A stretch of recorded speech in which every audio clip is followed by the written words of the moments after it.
হযরতে ওমর রাদিয়াল্লাহু তাআলা আনহুর জীবনে পড়েছিলাম, উনি এই যে হিসাব দেওয়া, জবাব দেওয়া, এটা খুব ভয় পেতেন।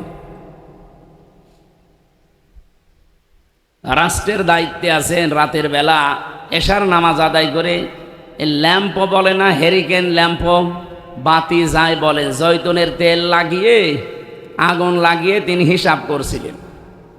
হঠাৎ করে দেশের প্রধান বিচারপতি ওই সময় হযরতে আলী রাদিয়াল্লাহু তাআলা আনহু, তিনি প্রবেশ করার জন্য অনুমতি নিলেন, সালাম দিলেন। পাশে এসে বসার পরে হযরত ওমর জিজ্ঞাসা করলেন, প্রধান বিচারপতি আপনি এসেছেন, আপনার কি রাষ্ট্রের কোনো ব্যাপারে কথা বলবেন নাকি ব্যক্তিগত কোনো বিষয়ে? হযরতে আলী বললেন, না, আমার পারিবারিক জীবনের একটা ঝামেলা, সেটা আপনার কাছে আমি সলভ করতে চাই। সঙ্গে সঙ্গে যে জায়তুনের তেল দিয়ে বাতি জ্বালানো ছিল তিনি লিভিয়ে দিলেন। হযরতে আবু বকর আলীর মনটা খারাপ হয়ে গেল, কি আমি দেশের প্রধান বিচারপতির দায়িত্বে আছি, আমি এসেছি আজকে দেশের সর্বোচ্চ যিনি তার কাছে, আমারে দেখার পরে অন্তত আরো যা আছে, বিশেষ করে আলো আরো বেশি জ্বালানোর কথা, আর আমারে দেখে একটা আলো জ্বলছিল লিভিয়ে দিল, একটা কথা হলো। উনি নিজেকে অপমানিত বোধ করলেন। হযরত ওমর ডাক দিয়ে বললেন, প্রধান বিচারপতি আপনি মন খারাপ করবেন না, আমি কিন্তু প্রথমেই জিজ্ঞাসা করেছি যে আপনি এসেছেন কেন, রাষ্ট্রের কোনো কাজের কথা না ব্যক্তিগত? উনি নিজেই বললেন যে রাষ্ট্রের বিষয় না, আমার ব্যক্তিগত। আমি যে হিসাব করছিলাম এটা কিন্তু রাষ্ট্রের, জনগণের টাকার তেল, আমি জনগণের হিসাব করছিলাম, এই জন্যে তাদের বাতি জ্বালিয়েছি। আপনি এসেছেন নিজের বিষয় নিয়ে, জনগণের টাকায় তেল পড়িয়ে নষ্ট করে আপনি পারিবারিক জীবনের কথা তো আমি শুনতে পারি না। বাতি লিভিয়ে দিলাম, এখন আপনার যত কথা আছে বলেন। পারিবারিক জীবনের কথা শেষ হয়ে গেলে আপনি চলে যাবেন, এরপরে আমি বাতি আবার লিভিয়ে জনগণের কাজ করব। হযরতে আলী বলেন, এই দিন থেকে হযরত ওমরের উপরে যা ছিল ভালোবাসা, সম্মান, শ্রদ্ধা আমার আরো বেড়ে গেল। দায়িত্বশীল মানুষগুলো যদি এইরকম হইতো, এদেশ থেকে টাকা পাচার হইতো। এই মানুষ যদি আমরা তৈরি করতে পারতাম এদেশে, যে জনগণের টাকার, জনগণের সম্পদের হিসাব জনগণের জীবন দিয়ে করব, ব্যক্তিগত কোনো নিজের বিষয় হোক। দেখেন তো, প্রধান বিচারপতি এসেছে ওই দেশের, তারপরও তিনি রাজি না। ডাক দিয়ে বললেন, আলী মন খারাপ করবেন না, যেদিন থেকে দায়িত্ব নিয়েছি ওই দিন থেকে আমার মনে ভয়, কিয়ামতের দিন আল্লাহ পাক যখন তার সামনে আমারে দাঁড় করিয়ে জিজ্ঞাসা করবে, সঠিক জবাব পাই টু পাই আমি দিতে পারবো কিনা এখনো মিলাতে পারিনি। তাদের জীবনটা পরিচ্ছন্ন হয়ে আজ তারা তারার মতো ঝলঝল করছে কেন? তারা যে অমর হয়ে আছে এই সমস্ত কাজের কারণে। আপনি কি মনে করেন তারা নামাজ আপনার সাথে খুব বেশি পড়েছে এই জন্যে? না। রোজা আপনার যাতে বেশি রেখেছিল? না। এই যে কিয়ামতের এই ভয়গুলো তাদের জীবনকে এমন পরিচ্ছন্ন করে দিয়েছিল, পৃথিবীর সামনে তারা আজ দৃষ্টান্ত হয়ে আছে। যেই মানুষই তাদেরকে অনুসরণ করে অতটুকু না, যতটুকুই করতে পারবে, ওই মানুষকে আল্লাহ চিরন্তন করে দেবে। হয়তো 50-60 বছর পরে এখানে আমরা কেউ থাকবো না, সব মাটির নিচে চলে যাব। 100-150-200 বছর পরে এখানে আসলে হয়তো আপনাকে কেউ চিনবেও না। ওসমান সাহেব যদি 200 বছর পরে এই সাতগাছি আসে, ওই সময় যারা এখানে বসবাস করবে আল্লাহর কসম ওনাকে ঢুকতে দেবে না। কারণ ওই মানুষগুলো ওনাকে চেনে না, উনি ওদেরকে চিনবে না। উনি যদিও পরিচয় দেবে যে এই মাদ্রাসা, এই বাড়ি, এই যে সুন্দর বাড়িটা এটা আমি বানিয়েছিলাম, এখন নাই, কালের আবর্তনে তোমরা বাস করছো, তোমরা আমার ছেলের ছেলের ছেলের ছেলে হবা, আমার আত্মীয় স্বজন তোমরা। আমি আমার নিজেরটা হিসাব করে দেখেছি, আমার বাবার নাম রিয়াজউদ্দিন, তার বাবার নাম জাহান আলী, তার বাবার নাম নমাজ আলী, তার বাবার নাম আমি আর জানি না। আপনি জানেন? আপনার বাবার নাম কি বলেন তো? তারপরে তারপরে তারপরে আর জানা নেই। আমারও 3 পুরুষই জানা আছে, এরপরে ছাতা আমি আর জানি না। খুব বেশি হলে ওই যে নওয়াজ আলীর বাবা যিনি আমার দাদার দাদা, সে খুব বেশি হলো 100 বছর আগে মারা গেছে। বলেন তো সেই লোকটাকে আমি দেখিনি, আমি নওয়াজ আলীকেও দেখিনি, সর্বোচ্চ আমার দাদাকে দেখেছি। নওয়াজ আলীর বাবা মাত্র 100 বছর আগেও দুনিয়ায় ছিল। আমার কুষ্টিয়ার যে বাড়ি, যে ভিটা বিশাল, সব কিন্তু সেই বানিয়েছে। অথচ সেই লোকটা মাত্র 100 বছর পরে এখন আসলে আমার গ্রামের কেউ তারে চিনবে না, আমি নিজেতে চিনবই না। এমনকি সে যদি পরিচয়ও দেয় যে এখানে আমি আজকে থাকতে চাই, আল্লাহর কসম আমি থাকতে দেব না। ভণ্ডামি করেন আপনি, কিসের নওয়াজ আলীর বাপ আপনি? আমি তো নওয়াজ আলীকে চিনি না। এইরকম পরিচয় দিয়েছেন আল্লাহ কোরআনে, দুনিয়া সম্পর্কে এইরকম পরিচয় দিয়েছে। অমাল হায়াতুদ দুনিয়া ইল্লা মাতাউল গুরুর। রব্বুল আলামিন বলেন, পৃথিবীর মানুষেরা খুব ভালো করে জীবন চালাও, দুনিয়া কিন্তু একটা ধোঁকার জায়গা, এটা পুরাটা একটা প্রতারণার জায়গা। হ্যাঁ, যে তোমাকে ভালোবাসে মনে করছো না ওর ভেতরে কোনো স্বার্থ আছে। আপনার মা বাবা আপনাকে ভালোবাসে, এটা আমিও জানি। আপনার স্ত্রী আপনাকে ভালোবাসে, এটা আমিও জানি, আল্লাহও জানে। কিন্তু সবগুলোকে আল্লাহ ধোঁকা বললেন কেন? মাঝে মাঝে আমার এই আয়াতটা নিয়ে মনে হয় যে আল্লাহ সবগুলোকেই ধোঁকা বলে দিলে মা বাবাও ধোঁকা নাকি? এত কষ্ট করে বউ আমার এত ভালোবাসে, ও ধোঁকা হয় কি করে? তো বাস্তবে আপনি নিয়ে জানতাম। এখন যদি শোনেন যে আমি মারা গেছি, খবরটা আপনি ম্যাডামের কাছে পৌঁছিয়ে দেন যে হামজা মরে গেছে, পাগল হয়ে যাবে কাঁদতে কাঁদতে। হয়তো পারে একেবারে 2-3 দিন 5 দিন খাওয়া দাওয়ায় হাফ করে দেবে, বন্ধই করে দেবে। দেখবেন 1 মাস পরে ঠিক স্বাভাবিক হয়ে গেছে। কি এটা কি বাস্তব না বানিয়ে বলছি? 100 ভাগ এইভাবেই তাফসিরে আছে। 100 ভাগ 5 দিন 10 দিন 15 দিন 1 মাস পরে দেখবেন আবার সে তার মতো চলছে, স্বাভাবিক হয়ে গেছে। 4 মাস 10 দিনের ভেতরে দেখবেন তার বাবা অন্য জায়গায় বিয়েও দিয়ে দেবে। 7-8 দিন সংসার করে সে নিজেই কল দিয়ে বাবাকে বলবে, আব্বা হামজা তো আর কি ছিল, এখন যারে পেয়েছি হামজার চাইতে 100 গুণ ভালো মানুষ। আমি কি খারাপ ছিলাম? এই হচ্ছে দুনিয়া। আল্লাহ বারবার আমাদের কোরআন শরীফে আমি মনে হয় এইরকম আয়াতই বেশি পেয়েছি। আমাল হায়াতুদ দুনিয়া ইল্লা মাতাউল গুরুর। পৃথিবীর পুরা জমিন এটা ধোঁকা, প্রতারণা। সুতরাং এই ধোঁকার পেছনে থেকে নিজের আসল জীবন যেটা চোখ বন্ধ হওয়ার পরে শুরু হবে, এটা যেন ভুলে যেও না। আমরা এই জায়গায় অনেকে পাগলামি করি না, এই জায়গায় পাগলামি করা যাবে না। যাতে মাতাল হলেও তালে ঠিক থাকা লাগবে, আমার আসল জিনিস যেন নষ্ট না হয়ে যায়। কথা আমি বোঝাতে পেরেছি? দুনিয়ায় জীবনে যেভাবে চলবে, আমার মায়ের সাথে আমি ভালো ব্যবহার করি কেন? কারণ আমার এই ব্যবহার দিয়ে আমার আখেরাত তৈরি হবে। আমরা কথা বলছিলাম কি, আখেরাতের এই যে সামনে যে জীবনটা আছে এটা তৈরি করার জন্য আমি আমার মায়ের সাথে ভালো ব্যবহার করি। ওসমান সাহেব ওনার মায়ের সাথে ভালো ব্যবহার করবে এই নিয়তে। হ্যাঁ, চোখ বন্ধ হওয়ার পর ওনার মা আর নেই, ওনার মার লাইন আলাদা, ওনার লাইন আলাদা। কিন্তু এই ভালো ব্যবহারটা দিয়ে ওনার পরবর্তী জীবনের সুখ শান্তি অশান্তি সব তৈরি হবে এই আচরণের উপর। হোসনা, মানুষের সাথে যে কথা বলো এটা যদি হাসি মুখে হয় তাহলে সাদগা দেওয়ার সওয়াব হয়। আর মা বাবার সাথে কেউ যদি হাসি মুখে কথা বলে তাহলে সে যেন নফল হজ করার সওয়াব পায়।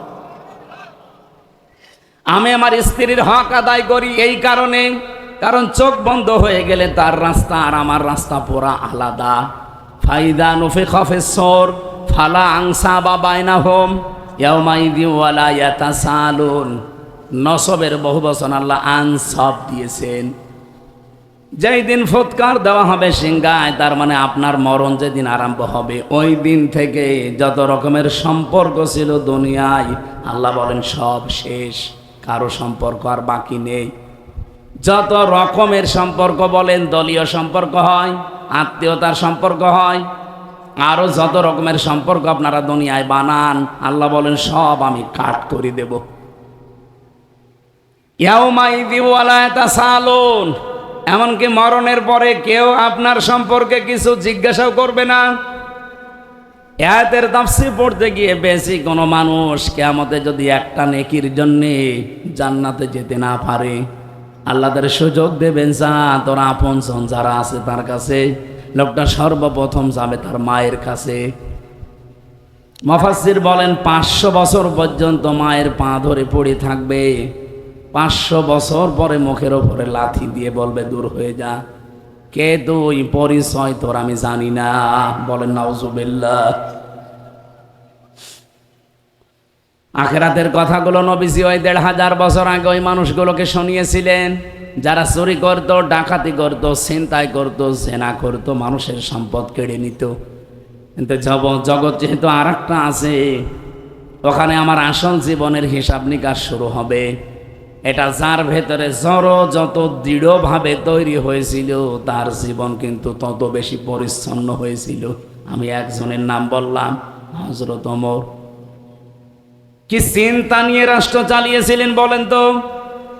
যে একজন রাষ্ট্রের প্রধান বিচারপতি এসেছে তার কাছে, তারপরও তিনি রাজি না রাষ্ট্রের সম্পদ অবৈধভাবে ব্যয় করতে। এটা তার কাছে অবৈধ মনে হচ্ছে। আমার দেশটা দাঁড়িয়ে যেত। আমি মালয়েশিয়া ছিলাম কয়েকদিন আগে, তাদের দেশ 2004 সাল থেকে দাঁড়িয়ে গেছে। দুইটা বিষয়, আমি অনেকগুলো মানুষের সাথে মিশেছি ওই দেশে, দুইটা বিষয় তারা কম্প্রোমাইজ করে না, খুব কঠিন। এক নম্বরে দুর্নীতি। যে কোনো জায়গায় যদি দুর্নীতির গণগন্ধ পায়, যার দ্বারা হবে তার কোনো বিচার নেই, সঙ্গে সঙ্গে মেরে ফেলবে। খাদ্যে একবার ভেজাল পেয়েছিলাম, জমার দিন দেখলাম তার বিচার হচ্ছে।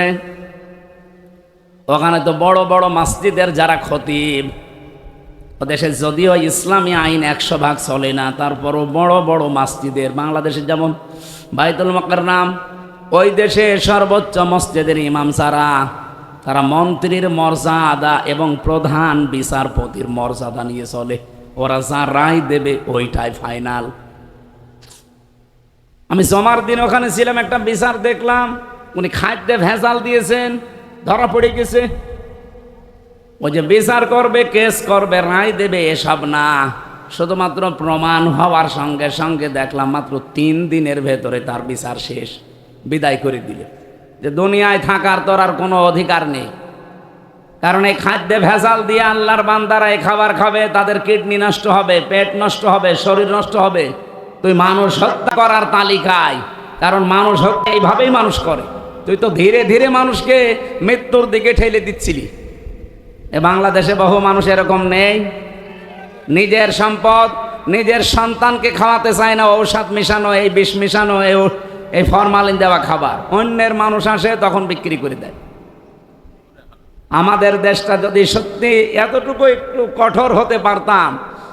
এই কুষ্টিয়া বিশ্ববিদ্যালয়ের সাবেক এক ছাত্র, বাড়ি রাজশাহী বাগমারা, আব্দুল জব্বার মণ্ডল, ম্যাজিস্ট্রেট, আমাদের শ্রদ্ধাভাজন বড় ভাই, উনি এখন ঢাকাতে আছে।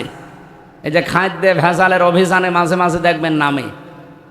আমার মাঝে মাঝে চিন্তা হয় যে এরকম যদি 100 জন বাংলাদেশে একটু মন থেকে কাজ করার সুযোগ পেত, এই দেশে খাদ্যে ভেজাল দেওয়ার কোনো মানুষ পাওয়া যেত না। ভয়তে মানুষ ভালো হয়ে যেত। মালয়েশিয়া দাঁড়িয়ে যাওয়ার পেছনে কারণ দুইটা। এক নম্বরে এইরকম কিছু পেলে তারে আর বাঁচিয়ে রাখে না। 2 নম্বরে তারা খুব পরিষ্কার পরিচ্ছন্ন, কোনো জায়গায় একটা ময়লা নেই। অথচ এই দেশের চাইতে মালয়েশিয়া প্রায় 5 ডবল বড়, এত বড় বিশাল দেশ। তারা যদি দাঁড়িয়ে যেতে পারে, আমরা দাঁড়াবো না মানে? আমাদের দেশে তাদের চাইতে সম্পদ কোটি গুণে বেশি। কিছু না থাকলেও সবচাইতে বড় সম্পদ আমরা মানুষ। কথা বলেন না কেন? তার এত বড় বিশাল দেশ, মাত্র মানুষ 3 কোটি। বাংলাদেশের চাইতে 5 ডবল বড়। মানুষ কত? 3 কোটি, তাও বাংলাদেশের 20 লাখ। হ্যাঁ, না না না, 20 লাখ আছে ওখানে। বাংলাদেশের মানুষ মালয়েশিয়া 20 লাখ বাস করে। ভারত থেকে এসেছে প্রায় 50 লাখ, ওই থাইল্যান্ড থেকে এসেছে, ইন্দোনেশিয়া থেকে এসেছে, সব মিলে মনে হয় 1 কোটি হবে, আর ওদের দেশের মানুষ 2 কোটি। এত বড় বিশাল এলাকা নিয়ে তারা মাত্র 3 কোটি। আর আমাদের এতটুকু একটা দেশ, সম্পদ যাই আছে, বড় সম্পদ আমরা 18 কোটি থেকে 20 কোটি। কত? 20 কোটি মানুষের তো কিছু না থাক, 2টা করে হাত আছে না? বলেন বলেন। এই সম্পদগুলো চুরি করে বাইরে না পাঠালে, বাইরে যে কি আপনার আরামে আছেন? সিঙ্গাপুরে যে হোটেলে উঠলাম, দেখি নিচে 2 জন বসে আছে। কি ভাই আপনি এখানে? হুজুর আমরা আগেই পালিয়েছি। আপনি পালালেন কেন? আপনার তো পালানোর কথা না। আপনার তো 620টা বাড়ি। ওই যে চট্টগ্রামের যে মন্ত্রী ছিল, ও সিঙ্গাপুরে আছে এখন পালিয়ে। বলছে আমি নিচে নামি না, এই দেশে আমার সেকেন্ড হোম আছে। মালয়েশিয়া আমার সাহেব পাড়া আছে, সাহেব পাড়া, কিন্তু থাকতে পারি না। বাংলাদেশে 20 লাখ মানুষ এই দেশে বাস করে, আমারে দেখলে ভত্তা বানিয়ে ফেলবে। এই জন্যে চুরি চুরি করে থাকি। আপনি যেন কাউকে কিছু বলবেন না, দোয়া করবেন। তো নয়, দোয়া আসে শয়তান। দেশের টাকা পাচার করে 120টা 620টা বাড়ি বানিয়েছে। আমার মনে হয় এই 9 মাস যদি থাকতো আরো 100 বাড়ি বানাইতো। আমরা তো মানুষ তৈরি করতে চাই ওই রকম, যে মানুষগুলো নিজের চিন্তা না করে জনগণের চিন্তা করবে। এই দেশটা আল্লাহর কসম দাঁড়িয়ে যাবে। আপনি শুধুমাত্র 5টা বছর একটু ওই সৎ মানুষ তৈরি করে একটু মানুষগুলোকে কোরআন দিয়ে চালানোর ব্যবস্থা করে। মালয়েশিয়া 100% ইসলাম নেই, 60% আছে। সৌদি আরবে 100% ইসলাম নেই, 70% আছে। 100% ইসলাম এই পৃথিবীতে শুধু একটা জায়গায় এখন আছে, আফগানিস্তানে। তারা একেবারে সরাসরি 500 আয়াত আছে কোরআনের, শরীয়তের বিধান পঙ্খানুপুঙ্খানু আদায় করে। আমি যেটা আপনাদেরকে এখান থেকে শিক্ষা নিয়ে দিতে চাই, কোরআনে কারীম আল্লাহ রাব্বুল আলামিন যে উদ্দেশ্যে দিয়েছেন, আমাদেরকে যেটা বোঝাতে চেয়েছেন বারবার, আমাদের জীবন পরিচ্ছন্ন হওয়ার জন্য আখিরাতের এই চিন্তা ছাড়া সম্ভব না। এই জন্য যত বেশি বৃদ্ধি হবে আমাদের ভেতরে, বদ্ধমূল হবে এবং বৃদ্ধি হবে, তত বেশি আপনি দুনিয়ার জীবন সম্পর্কে ভালোভাবে টের পাবেন যে আসলে এটা আল্লাহর ভাষায় মাতাউল গুরুর, এটা প্রতারণা, ধোঁকাবাজি, খেল তামাশা ছাড়া কিচ্ছু না। কোরআনে কারীম আমরা শুনতে আসলাম, এখানে আয়াতের শেষে 2টা বিষয় পেয়েছি। আল্লাহ রাব্বুল আলামিন বলেন হাদা বায়ানুল লিন্নাস, এই যে বর্ণনা, বক্তব্য, বায়ান, এটা কাদের জন্য আমি দিয়েছি জানো? লিন্নাস, মানুষের জন্যে। কোন মানুষ? এই লাম শব্দটা আরবি গ্রামার অনুযায়ী প্রায় 13টা অর্থে ব্যবহার হয়। এখানে যে অর্থ এসেছে লাম ব্যবহার করার জন্যে, সেটা জীবিত মানুষদের জন্যে। কোরআন আল্লাহ নাজিল করেছেন, বর্ণনা দিয়েছেন, বক্তব্য এর ভেতরে আছে। এ কি মরা মানুষদের জন্যে না জীবিত? আমরা কি মরা না জীবিত? তাহলে আমাদের জন্যই বর্ণনা। 2টা বিষয় দিয়ে আল্লাহ কোরআন সাজিয়েছেন অবদান।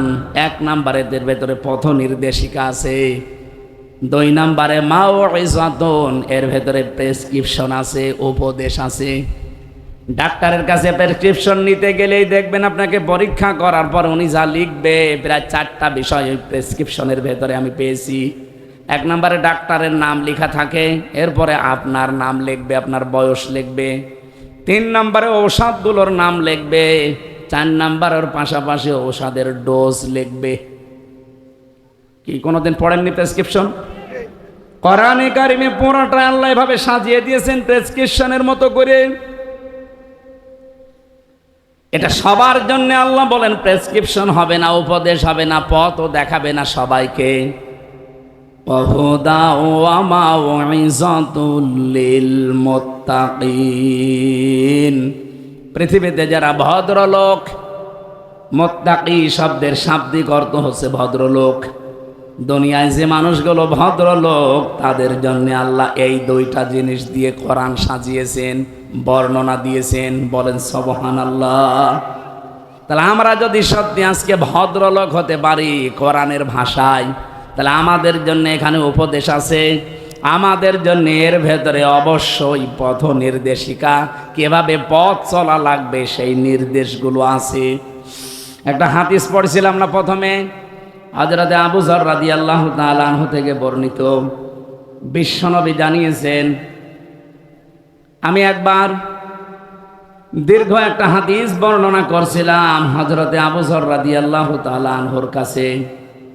তিনি বলেন, আমি প্রায় 83 কিলোমিটার দূর থেকে নবীর কাছে এসেছিলাম। ডাক দিয়ে বললাম, হে রাসূল, সবসময় তো আসতে পারি না, পাহাড়ি এলাকার পথ মাড়িয়ে আসা বড় কঠিন। আপনি আমাকে এমন এমন কিছু কথা বলেন যেগুলো আমার এলাকায় গিয়ে আমি মানতে পারলে আমি যেন জান্নাতি হতে পারি। বিশ্বনবী এই 7টা কথা তাকে বলেছিলেন। বলেন তো শৈলকুপার মানুষেরা, এই যে 7টা উপদেশ, এটা কি শুধুমাত্র আবু যরের জন্যে? আমাদের জন্য ওই 7টা উপদেশ আছে। কিয়ামত পর্যন্ত যারা আসবে আমাদের পরে, তারাও এই 7টা মানলে তারাও জান্নাতি। নবীজি বললেন, 1 নম্বরে তাকে আমি উপদেশ দিয়েছিলাম, ওসিকা বিতাকওয়াল্লাহ, যেখানেই থাকবা তাকওয়া অর্জন করে মুত্তাকি হবা। এই যে কোরআন উপদেশ, কোরআন পথ নির্দেশিকা কাদের জন্যে? মুত্তাকিদের। বলেন বলেন। প্রশ্ন আসতে পারে, আমরা কি মুত্তাকি না? বাংলাদেশে মুত্তাকি তাকওয়ার শ্রেণী বিন্যাস করা হয় পোশাক দেখে। যাদের পোশাক যত বড় বড় হয় মনে করি এ তত বড় বুজুর্গ না। পোশাক আর দাড়ি দিয়ে আমরা বিচার করি। আসলে তাকওয়াটা মানুষের অন্তরের বিষয়। পোশাক আশাক এগুলো তো লাগবে, এগুলো বাহ্যিক, কিন্তু সবচাইতে বড় বিষয় তাকওয়া থাকে অন্তরে। আপনার এই অন্তর যদি তাকওয়া তৈরি না হয়, আল্লাহর ভয় তৈরি না হয়, আপনি যদি আকাশ দিয়ে উড়িয়েও যান, আপনি বুজুর্গ না, আপনি বেজিরগু। কিসের বেজি চেনেন না? হযরত আবু যর বলেন, প্রথমে তিনি আমাকে বললেন, ওসিকা বিতাকওয়াল্লাহ, আমি তোমাকে উপদেশ দিচ্ছি এলাকায় গিয়ে তাকওয়া অর্জন করবা। তাকওয়া কি? আমি যে বাহ্যিক কিছু দৃষ্টি বললাম, যে জুব্বা আমার মতো গায়ে দিয়ে, পাগড়ি একটা মাথায় দিয়ে, সুন্দর টুপি মাথায় দিয়ে হয়ে গেল তাকওয়া, বিশাল বুজুর্গ মানুষ, আল্লাহর ভালো মানুষ না। তাকওয়া শব্দের শাব্দিক অর্থ হচ্ছে আল্লাহর নিষিদ্ধ কাজগুলো জানার পরে যদি মন চায় ঘৃণা করে ছেড়ে দেওয়ার নাম তাকওয়া। আমি আবার বলছি, এক কথায় জবাব, আল্লাহর নিষিদ্ধ কাজ। হ্যাঁ, নিষিদ্ধ জিনিসের প্রতি মানুষের সেই জন্ম থেকেই টান বেশি। এই নিষিদ্ধ জিনিসের উপরে মানুষের টান যতই হোক, যখন আপনি ঘৃণা করে এই কাজ থেকে নিজেকে বাঁচিয়ে রাখতে পারবেন, তখন মনে করবেন আমার তাকওয়া তৈরি হয়েছে। আমার অফিসে 3-4 জন আমরা কাজ করি, সবাই ঘুষ খায়, তারা আনন্দে থাকে, সুখে আছে, বাহ্যিক দৃষ্টিতে দেখতে মনে হয় ভালোই চলছে। আমারও মন চায়, আমারও অভাব আছে, আমারও চাহিদা আছে, প্রয়োজন আছে, কিন্তু কাজটা যেহেতু নিষিদ্ধ, আমি শুধু ছেড়ে দেইনি। পায়খানা দেখলে যেমন ঘৃণা করি, ঘুষ খাওয়াকে ওই রকম ঘৃণা করি। এটার নাম তাকওয়া। এটার নাম কি? এলাকায় সবাই টাকা ছেড়ে রাখে সুদের উপরে, আমিও ছাড়তে পারি। 1000 টাকা দিলে 100 টাকা বেশি দেবে নাকি? এলাকায় নেই?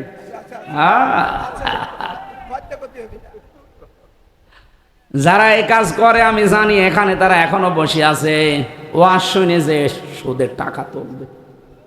অবশ্য ঠিক, ওয়াজ শুনতে এসেছে, এটা শেষ করে যে টাকা ছেড়ে রেখেছিল 100 টাকা, 1000 টাকায় 100 টাকা বেশি পাবে, ওই টাকা এখন সে তুলবে। এরকম মুসল্লি নেই? কুষ্টিয়ায় যখন আমি ওই যে লালনের মাজারের পাশে নামাজ পড়াতাম, জুমার নামাজ, লালনের মাজার বলতে ওই যে আসল মাজার না, একতারা মোড়ে আসরের নামাজ পড়ে এক মুরব্বীকে দেখি বসে বসে তসবিহ টিপছে। আর সবাই তো বের হয়ে চলে গেল, আপনি বলছেন আমিও যাব। ঠিক আছে, আপনি আসেন। আমি গেলাম, আমি যে দোকানে বসে আছি এনএস রোডে, দেখি ওই লোক আমার যে দোকানে আমি বসি, ওই দোকানে যাই, যে বসে আছে কথা বলে না। কি গো, একে আমার পেছনে লেগেছে। আমি যখন আর এক দোকানে গিয়ে ওনারে চলে যাওয়ার পরে জিজ্ঞাসা করছি, এ লোক সবসময় খালি পেছনে দাঁড়িয়ে আছে। হুজুর না, ওই যে এখানে যতগুলো দোকানদার দেখতে পাচ্ছেন, প্রায় দোকানে ওর টাকা ছাড়া আছে। ওই 1 মাস পরে পরে আসরের নামাজ পড়ে এই দিন ও টাকা তুলে বেড়ায়। কিসের টাকা? সুদের। কি করে আসলো? আসরের নামাজ, নামাজ পড়ে মোনাজাত করে এখন টাকা তুলছে। এটা হালাল হবে? ও যত বড় জব্বা গায়ে দিক আর আসরের নামাজ যদি 10-12 পড়ে, ওর ভেতরে তাকওয়া আছে? কথা বলে না, নেই। এই জন্য আল্লাহর নিষিদ্ধ যে কাজ, আপনি না খেয়ে মরে যান দরকার হয়, তারপরও মরণের পরে অন্তত বানানো জান্নাত পাওয়ার একটা আশা আছে। কিন্তু জেনে শুনে যদি আপনি এই সুদের টাকা নিয়ে আরামে খেয়ে যান, ওটা তো আরামে খাচ্ছেন না। সুদের টাকা খাওয়া আর মায়ের সাথে জেনা করা একই কথা। অথচ এই যে ওসমান ভাই বলছে এলাকায় নাকি এই গোনা চলছে, কারা করছেন হাত তোলেন তো দেখি। কই আপনি আন্দাজে বলেন, এরকম মানুষের এলাকায় থাকবে? যদি কেউ থাকেন ভাই, তাকওয়া অর্জন মানে শুধুমাত্র এই নামাজ পড়া রোজা রাখা না ভাই, খালি দাড়ি রাখা জুব্বা গায়ে দেওয়া না। তাকওয়া মানে আল্লাহর নিষিদ্ধ কাজ যেটা মন আমার চাই, কিন্তু আমি আল্লাহর ভয়ে শুধু ছেড়ে দেব না। ছেড়ে দেওয়ার নাম খৌফ। ছেড়ে দেওয়ার নাম কি? খৌফ। আর নিষিদ্ধ কাজ ঘৃণা করে ছেড়ে দেওয়ার নাম হচ্ছে তাকওয়া। যারা পরকীয়া প্রেমে আসক্ত আছে এবং নিজের স্ত্রী বাদ দিয়ে অন্যের সাথে যাদের লাইন আছে, অনেকের লাইন আবার ভাবির সাথে। আপনি একটা কাজ করেন, একটা প্রতিবেশীর স্ত্রী, ভাবি এবং বিবাহিত মেয়ে যারা, তাদের সাথে যাদের লাইন আছে, ও সরাসরি জাহান্নামী। কারণ একটা অবিবাহিতা মেয়ের সাথে যদি লাইন ঘাট করে আপনি বিয়ে করে নেন, মাপ পেয়ে যাবেন। আর একজনের বউ আপনার রুচি নাই কি করি? আপনি মানুষ।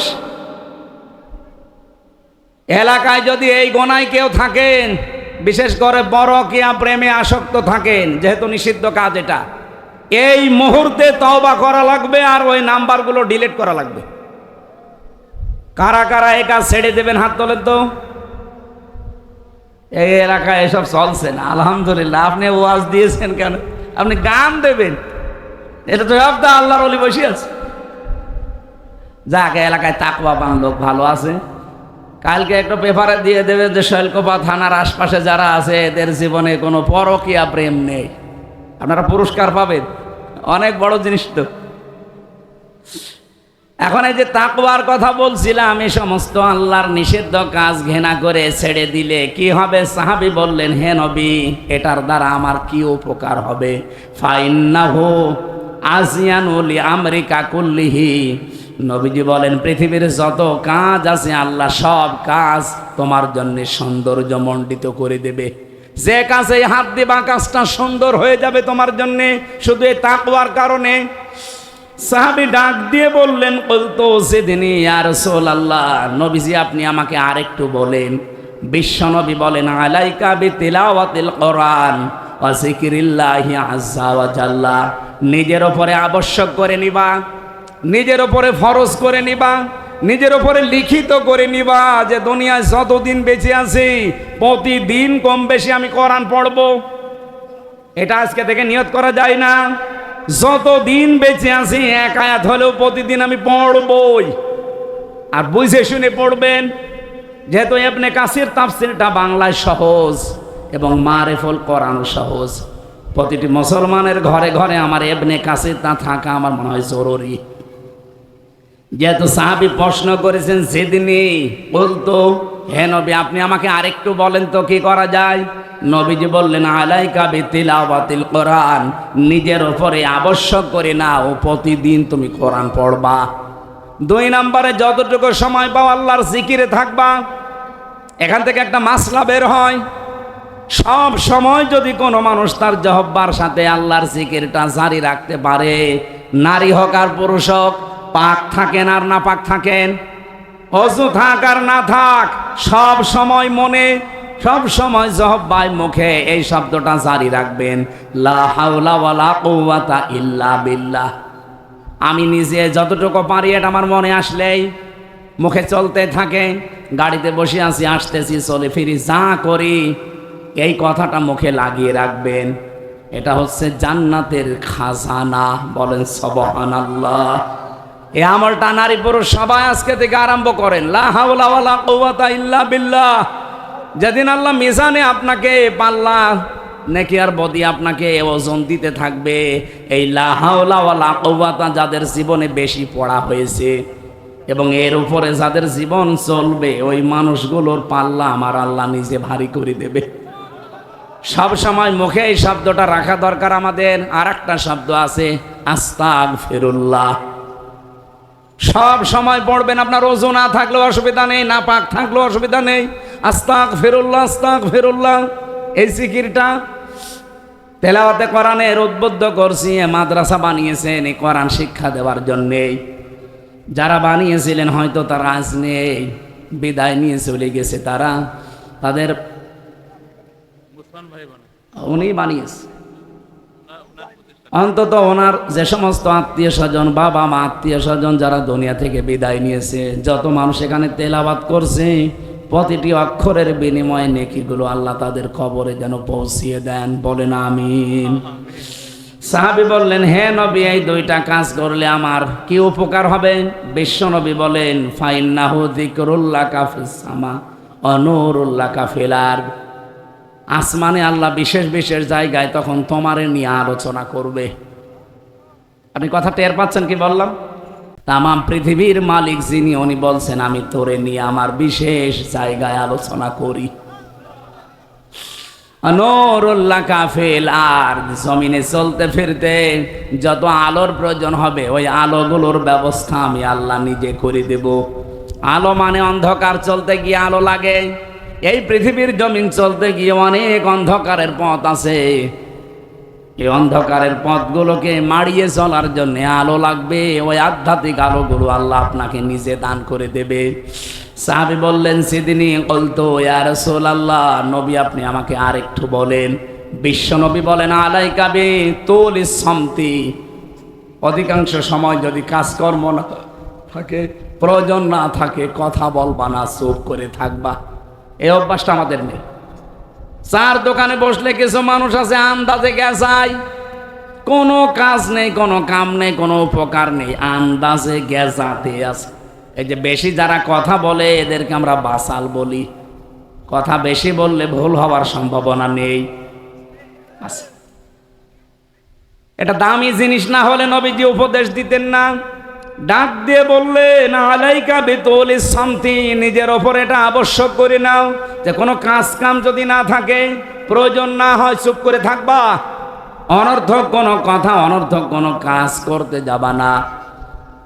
সাহাবী বললেন, হে নবী, এটা করলে আমার কি উপকার হবে? ফাইন্নাহু মাতরাদাতুল লিশাইতিন শায়াতিন ওয়া আউনুল্লাকা আলা আমরি দীনিকা।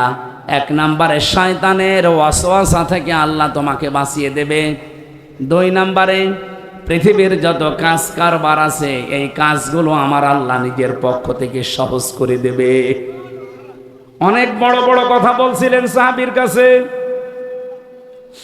তিন নম্বরে উনি ডাক দিয়ে বলেন, বলতো জিদনি ইয়া রাসূলুল্লাহ, হে নবী আপনি আমাকে আর একটু কিছু বলেন। বিশ্বনবী ডাক দিয়ে বললেন, ইয়াকা ওয়াদ্দিহাকা, সাবধান থাকবা, আন্দাজে হাসবা না। এই যে বেকার কিছু মানুষ হাসাহাসি করে, কোনো কাজ নেই, কাম নেই, আপনি হাসতে পারেন, কিন্তু কাজের জন্য যদি হয় তাও তো মৃদু হাসি যেটাকে তাবাসসুম বলা হয়, অট্ট হাসি যেটা আন্দাজে। এই যে কিছু ডাক্তার এই তথ্যটা ছড়িয়েছে, কারা ছড়িয়েছে আমি জানি না, যে যারা বেশি বেশি হাসে তাদের হার্ট ভালো থাকে। এটা কোরআনের পুরা বিপরীত কথা। আন্দাজে যারা অট্ট হাসি দেবে তাদের এই যে পরের হাদিসের পরের শব্দ। সাহাবী বললেন, হে নবী, বেশি বেশি হাসলে কি হবে আমার? ফাইন্নাহু ইয়ামিতুল কলবা ওয়া ইয়াযহাবু বিনুরিল ওয়াজহি। এক নম্বরে তোমার ক্ষতি হয়ে যাবে এই দুনিয়া থেকে, তোমার যে কলব আল্লাহ দিয়েছিল কলব মরিয়ে যাবে। আর ডাক্তার নাকি বলে যে বেশি বেশি হাসলে নাকি কলব, আত্মা, এরপরে আর কি আছে, হার্ট নাকি ভালো থাকে। এটা মিথ্যা কথা। আরো আপনার হার্ট নষ্ট হয়ে যাবে বিনা কারণে যদি কেউ অট্ট হাসি দেয়, আন্দাজে হাসতেই থাকে। নবীজি বলেন, আমি নবী, তোমরা নবী না। আমি যা দেখি তোমরা দেখতে পাও না। আমি যা দেখি যদি সত্যি তোমরা দেখতে পেতে, জীবনেও কোনো দিন হাসতে না, সারা জীবন কাদা লাগতো।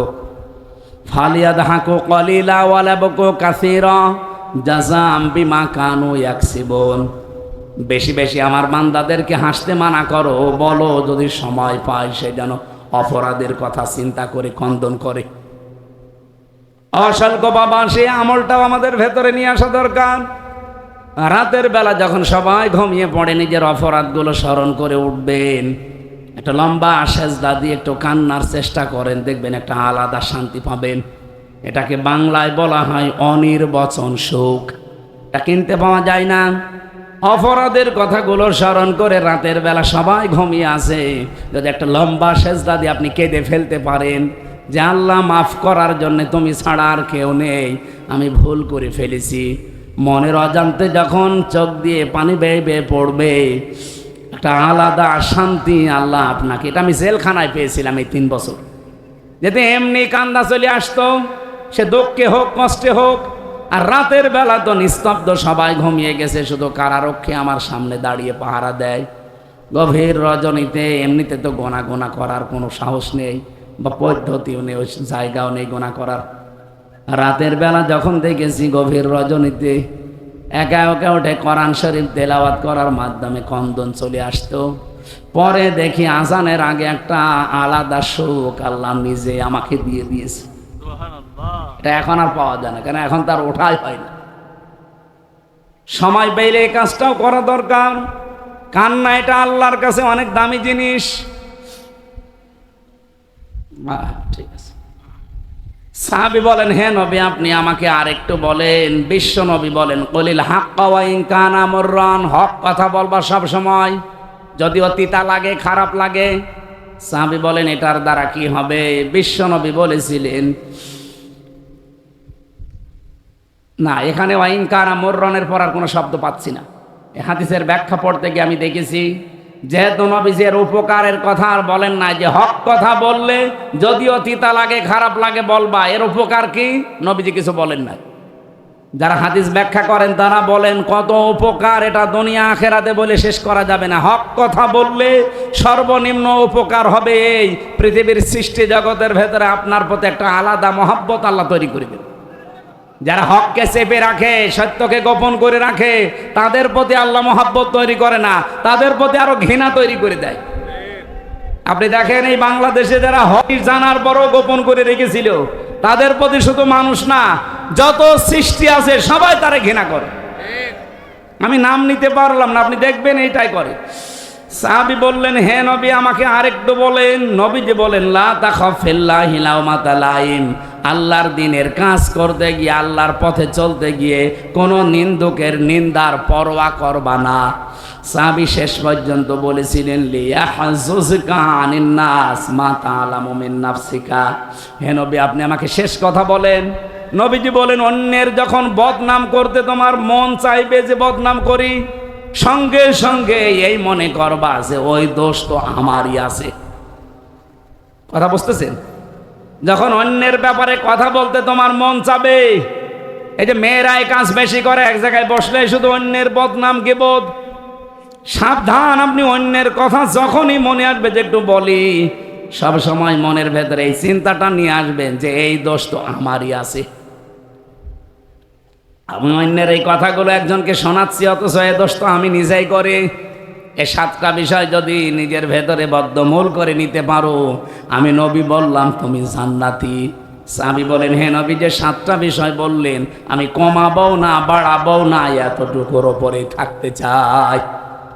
আমরাও যদি সত্যি মাউইযাতুল লিল মুত্তাকিন, আল্লাহ আমাদেরকে পৃথিবীতে পথ নির্দেশিকা এবং প্রেসক্রিপশন দিয়ে যে কোরআন দিলেন সবার জন্য না, মুত্তাকি হবে যারা, ভদ্রলোক হবে যারা আল্লাহর ভাষায়, তাদের জন্য এই গাইডলাইনগুলো আল্লাহ দিয়েছেন। এখন থেকেই মেনে চলার তৌফিক কামনা করছি, বলেন আমিন। মান ইদ্দাআ মা লাইসা লাহু ফালাইসা মিন্না ওয়ালিয়াতাবাওয়া মাকআদাহু মিনান নার। যে জিনিস যার না, সে যদি দখল করে নেয়, সঙ্গে সঙ্গে সে আমি নবীর দল থেকে বের হয়ে যায়। নবীর দল মানে কি? নবীর উম্মত। দল মানে কি? বলেন বলেন। যে জিনিস আপনার না, ওটা যদি আপনি জোর জবরদস্তি করে দখল করে নিয়ে নেন, নিজের আয়ত্তে রাখেন, যেই দিন এই কাজ করবেন ওই দিন আপনি আর নবীর উম্মতের ভেতরে নেই, আপনি বের হয়ে গেছেন। এ বাংলাদেশে কি এরকম কেউ করেনি? আপনারা কি কবরস্থানে আছেন? জবাব দেন না কেন? এরকম বাংলাদেশে কেউ করেছে না করে নাই? আপনি বলেন তো, আপনি নামাজ পড়তে পারেন, রোজা রাখতে পারেন, আপনি হজ করে এসেছে, আপনার দাড়ি বড় বড়, তাতে কি? আপনি কিন্তু নবীর উম্মত আর নেই, কারণ অন্যের জিনিস আপনি দখল করে নিয়েছেন। হ্যাঁ, এখানে শুধু ঠিক বলা ঠিক না, এর ভেতরে আর একটা কথা আছে। আর একটা কথা কি টিকায় আছে, এটা যারা ব্যাখ্যা করে, বিশ্লেষণ বোঝে, তাদের জন্য এই লিখেছে মুহাদ্দিসিন ইকরাম, যা যদি কোনো জিনিস আপনার থাকে, আপনার দখলে ছিল, সেটা কেউ নিয়েছিল, এখন ওইটা যদি আপনি আবার নিয়ে নেন, ফেরত পান, তাহলে এই শাস্তির আওতায় আপনি থাকবেন না। যে জিনিস আপনার নিজের ছিল, আপনার নিজেরই জিনিস, কিন্তু সেটা হারিয়ে গিয়েছিল, দখল হয়ে গিয়েছিল, কেউ নিয়েছিল, সেটা যদি আপনি এখন ফেরত পান, নিয়ে নেন, তাহলে এই হাদিসের যে শাস্তি, এর আওতায় আপনি নেই। এর শাস্তি কি পেলাম? যে আপনি নবীর উম্মত থাকেন না, বের হয়ে চলে গেছেন। এ বাংলাদেশে বহু ঘটনা এরকম আছে, যে জিনিস আমার নিজের ছিল, আমি আবার নিজে ফেরত পেয়েছি, তাহলে এই শাস্তি আমার জন্যে না। কিন্তু যেটা আমার না, ওইটা যদি আমি নিজের দখলে নিয়ে, বাবা শাহজালাল সব হালাল, এই চরিত্র যাদের ছিল বা যাদের আছে, আপনি এখনই তাওবা করেন আর যার জিনিস তার ফেরত দিন। কারণ এর দ্বিতীয় কথা আরো মারাত্মক, ওয়ালিয়াতা বাওয়া মাকাদাহু মিনান নার, সে যেন জাহান্নামে নিজের একটা স্থান তৈরি করে নিল। বলেন নাউজুবিল্লাহি মিন যালিক। সুতরাং দখলদারিত্ব, দখল করে নেওয়া, এটা জাহান্নামী মানুষদের স্বভাব। ইন্নামাস সাবিলু আলাল্লাযিনা ইয়াজলিমুনান নাস, সূরা সূরা 13 নাম্বার কি 25 নাম্বার পারা 42 নাম্বার আয়াত, এটা 6 নাম্বার পৃষ্ঠার 13 নাম্বার লাইনে আছে, প্রথম অংশে পাবেন।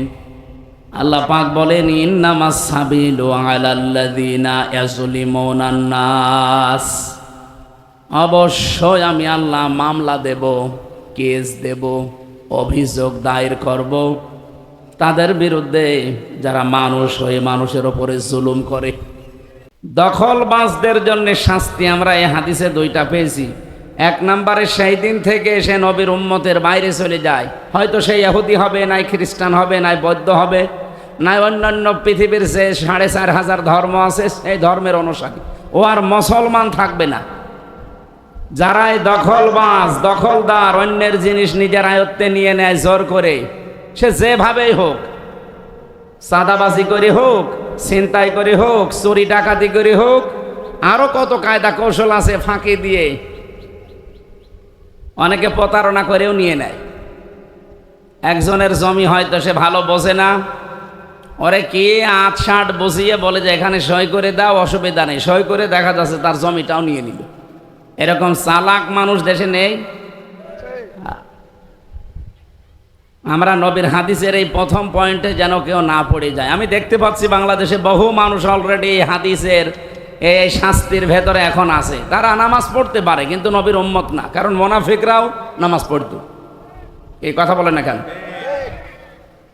তাও মুনাফিকরা নামাজ পড়েছে হামজার পেছনে, নবীর পেছনে।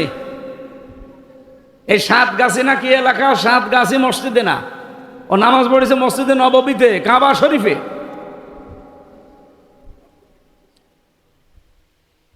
এত বড় দামি জায়গায়, এত বড় দামি মানুষের পেছনে নামাজ পড়ে সে যদি মুনাফিক হয়, তার ঈমান না থাকে, সে যদি উম্মতের ভেতরে আর না থাকে, তাহলে যে হাদিস বললাম এটা যদি কারোর সাথে মিলে যায়, এই সাতগাছি না, আপনি কাবা শরীফে বসবাস করলেও নবীর উম্মতের বাইরে চলে গেছেন। আল্লাহ আমাদের হেফাজত করুন, আমিন। 2 নম্বরে, ওয়ালিয়াতা বাওয়া মাকাদাহু মিনান নার, সে যেন জাহান্নামে নিজের স্থান তৈরি করে নেয়। আরো বলেন নাউজুবিল্লাহ। আল্লাহ আমাদের হেফাজত করুন। আমি যেহেতু কোরআন সবার জন্য এই কথা নিয়ে আরম্ভ করেছিলাম, সুতরাং এখানে শুধু মুসলমান না, যারাই আসবেন, হাদিসে এসেছে পৃথিবীতে 3টা জায়গায় যদি কেউ সময় ব্যয় করে, সম্পদ ব্যয় করে, কিয়ামতে আল্লাহ যখন হিসাব আরম্ভ করবেন, তখন এই সময়টা, এই সম্পদের হিসাব আল্লাহ নেবেন না। যে সময়টা আপনার দুনিয়াতে কোরআনের পেছনে ব্যয় হয়, হয় কোরআন শিক্ষায়, কোরআন প্রচারে, কোরআন প্রসারে, কোরআন কায়েমে, এর জন্য যদি আপনার সম্পদ খরচ হয়, সময় খরচ হয়, কিয়ামতে যখন আল্লাহ এই 70 বছর 60 বছরের হিসাব নেবেন দাঁড়িয়ে দাঁড়িয়ে, তখন এই সময়টা আল্লাহ বাইরে রাখবেন যে ওর হিসাব আর দেওয়া লাগবে না। আজকে যদি 1-1.5 ঘন্টা কোরআনের পেছনে আমরা ব্যয় করতে পারি কোরআনের একটা আয়াত বোঝার জন্যে, যখন জবাব আল্লাহ আরম্ভ করবেন আমাদের কাছে নেওয়ার, যদি 1-1.5 ঘন্টা জবাব আর দেওয়া না লাগে, আপনি টের পাচ্ছেন কত বড় উপকার হবে। দুদকে ধরলে মানুষ আমরা পাগল হয়ে যায়, তাও তো এদেরকে ঘোষ ঘাস দিয়ে এদিক ওদিক করা যায়। আর আল্লাহ যেদিন কিয়ামতের দিন আমাদেরকে দাঁড় করিয়ে হিসাব নেবেন, কিছু চলবে ওই জায়গায়? সুতরাং জীবনের হিসাব মেলানো বড় কঠিন জিনিস। এটা মেয়েদের জন্য আলাদা করে কিছু বলতে পারছি না, সময় নেই। আপনার স্বামীকে ছেলেকে আমার এই গাড়ির কাছে পাঠিয়ে দেবেন।